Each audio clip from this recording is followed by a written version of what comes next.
레드크로스 이후 속절없이 하락하는 비트코인, 하락의 끝이 보이지 않는데요. 과연 어디에서 우리는 희망을 가질 수 있을까요? 지금부터 집중 분석해 보겠습니다.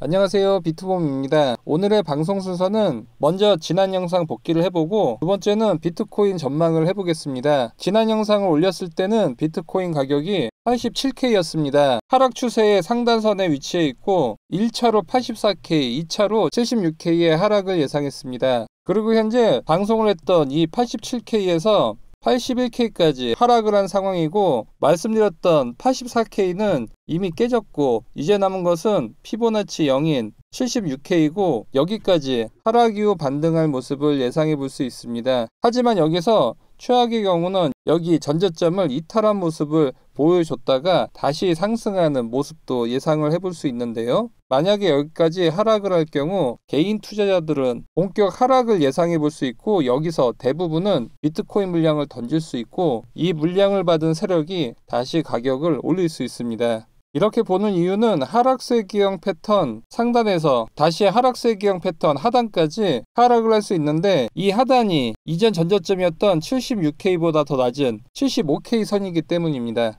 그리고 이 하단선에서 바로 하락세 기형 상단을 상승 돌파할 수도 있지만, 만약에 여기서 긴 꼬리를 단 이런 캔들이 나온 다음에 다시 올릴 수도 있습니다. 하락세 기형은 비록 채널은 아랫방향이지만 결국에는 위아래를 터치한 이후 상승 전환하는 패턴입니다. 그런데 이렇게 하락한 움직임 이후 상승을 하는 이유는 이렇게 하락을 보이는 척 하면서 개미 털기를 진행한 이후 가볍게 가격을 올릴 수 있기 때문입니다. 작년 1월에도 채널 상단을 뚫어준 이후 40K에서 75K까지 40%의 상승을 보였고, 21년 9월에도 하락세 기형 하단을 3번 지지받은 이후 가격을 올렸습니다. 그런데 이렇게 밑에 꼬리를 달고 다시 종가 기준으로는 이 채널 안으로 올렸었는데, 이번에도 하락세 기형 채널 하단에서 이런 꼬리를 단 움직임이 나올 가능성도 커 보입니다. 따라서 여기서 물량을 던질 경우 나중에 가격이 올라가면 상당히 후회할 수 있기 때문에 이 꼬리를 달았다고 해서 쫄면 안 되고, 종가 기준으로 이 채널 안으로 들어왔는지가 가장 중요한 포인트입니다. 그리고 매물대를 보면 이 76K 이전까지는 이렇다 할 매물이 없기 때문에 76K까지 하락한 이후 여기서 지지를 받을 가능성이 있어 보입니다. 그리고 이 76K는 이전 전고점들이 상당히 모여 있기 때문에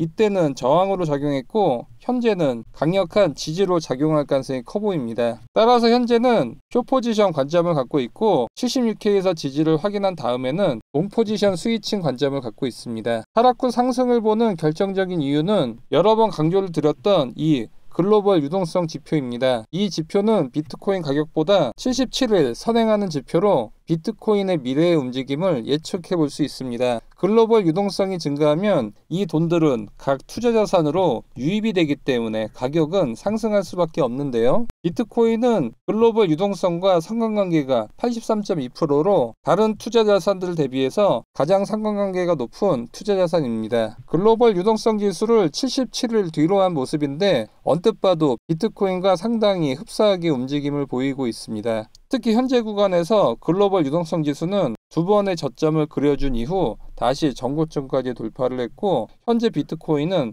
한 번의 저점을 찍어주고 2번의 저점을 찍어주기 이전의 모습이라고 볼 수 있습니다. 따라서 이 가격대가 76K 전후로 예상을 하고 있고, 이 가격 이후로는 다시 110K까지 상승을 예상을 하고 있는 것입니다. 그리고 이 파란 선이 급격하게 하락하고 있다는 뜻은 미국 중앙은행인 연준의 긴축이 빠르게 진행되고 있다는 것으로 비트코인 가격 하락에 큰 압박을 가하고 있습니다. 하지만 다행인 점은 연준의 영래포 자금이 바닥까지 하락했기 때문에 이제 곧 양적 긴축 종료에 대한 얘기가 4월 중이나 5월 중에 나올 것으로 예상을 하고 있습니다. 따라서 3월 말 또는 4월 초까지는 76K까지 하락한 이후 시장이 다시 반등을 보일 수 있는 대형 호재라고 볼 수 있겠습니다. 76K 하락 후 반등 시나리오는 1800일 동안 형성된 대형 컵앤핸들 패턴을 봐도 알 수 있는데요. 넥라인이 76K이기 때문에 여기서 지지를 확인한 이후 반등을 보일 가능성이 커 보입니다.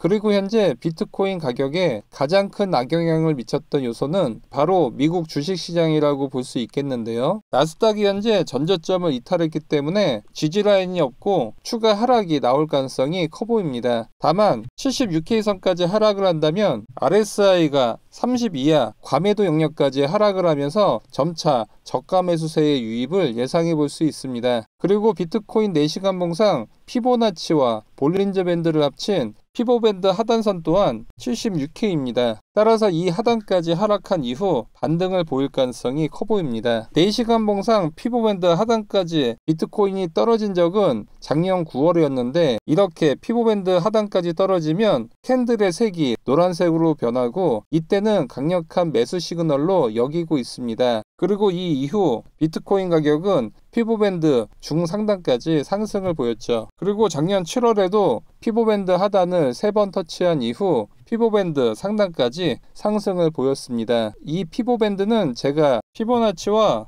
볼린저 밴드를 합친 지표로 비트코인 5분봉 단타를 칠 때나 4시간 봉상 비트코인 큰 타점을 잡을 때 주로 사용을 하는 지표입니다. 이 지표를 받고 싶으신 분들은 영상 하단 더보기 링크를 통해 무료 신청이 가능합니다. 오늘 영상을 정리해 보겠습니다. 저는 76K까지 하락한 이후 다시 전고점인 110K까지 돌파를 예상하고 있습니다. 첫 번째 이유는 하락세기형 하단과 중요 매물대의 지지라인이 76K이고 그리고 유동성 지표를 보면 전저점의 바닥을 터치 후 전고점 돌파의 흐름을 이미 보여줬기 때문입니다. 그리고 세 번째는 커베밴드 넥라인의 지지라인도 76K였고 피보밴드의 하단선도 76K에 자리를 잡고 있습니다. 따라서 이 76K 지지라인 이후 상승을 예상하고 있습니다. 오늘 영상이 도움되셨다면 좋아요와 구독하기 부탁드립니다. 영상 시청해주셔서 감사합니다.